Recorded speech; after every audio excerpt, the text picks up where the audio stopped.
Bonjour et bienvenue. On va parler du leadership à l'horizon 2026. Un leadership qui ne se mesurera plus vraiment aux heures passées au bureau, mais bien à l'impact généré.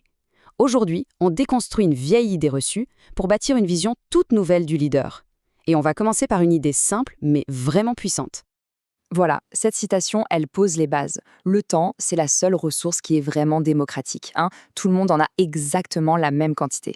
La vraie question, ce n'est donc pas comment en avoir plus, mais bien comment maîtriser ce qu'on en fait.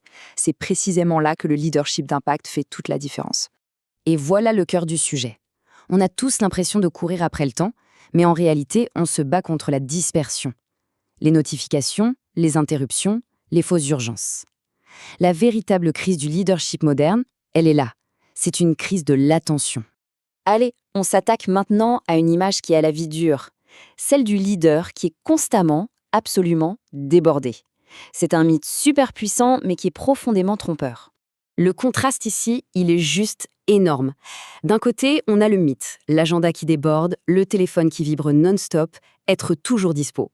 Et de l'autre, la réalité des leaders qui ont un vrai impact. Ils protègent leur temps comme un trésor. Ils sont maîtres de leurs priorités et, point crucial, ils se créent de l'espace pour réfléchir. Qu'on se le dise une bonne fois pour toutes, l'agitation n'est pas synonyme de progression.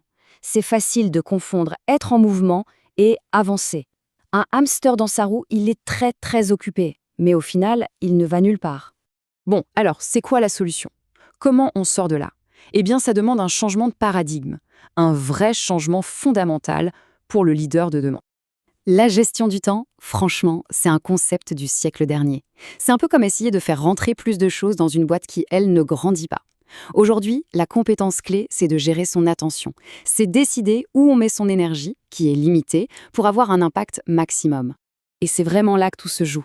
Le succès ne vient plus de l'addition, mais de la soustraction. Éliminer le bruit, éliminer les tâches à faible valeur ajoutée, les réunions qui ne servent à rien, c'est un acte de discipline qui libère de l'espace pour ce qui compte vraiment. Ok, mais concrètement, on fait comment pour appliquer cette soustraction stratégique au quotidien? Voici une méthode simple, mais qui est redoutablement efficace. En fait, chaque jour, tout peut se résumer à ces 3 filtres. D'abord, on identifie la ou les 2 tâches qui vont vraiment faire avancer le projet. Ensuite, ce qui est important mais pas urgent et qui peut donc attendre, être planifié. Et enfin, le plus dur mais le plus libérateur, ce qui doit purement et simplement disparaître. Et ça nous amène à une idée super importante. Le courage, ce n'est pas de tout prendre sur ses épaules, de tout accepter. C'est d'oser refuser activement ce qui dilue l'impact. C'est un muscle et ça se travaille. Parlons maintenant d'un outil qu'on utilise tous les jours mais dont on sous-estime complètement la puissance symbolique, le calendrier. Parce que oui, un agenda, ça ne ment jamais. C'est le miroir, le reflet parfait des vraies priorités. Si un calendrier est rempli à ras-bord de réunions de crise, l'équipe apprend à vivre dans la panique. Si, au contraire, il contient des blocs de temps dédiés à la vision ou aux collaborateurs, alors c'est la croissance et la culture qu'on est en train de nourrir. Et bien sûr, impossible de ne pas parler de l'outil qui change toutes les règles du jeu, l'IA. Un leader peu avisé va y déléguer sa réflexion stratégique. Le leader d'impact, lui, comprend le véritable pouvoir de l'IA.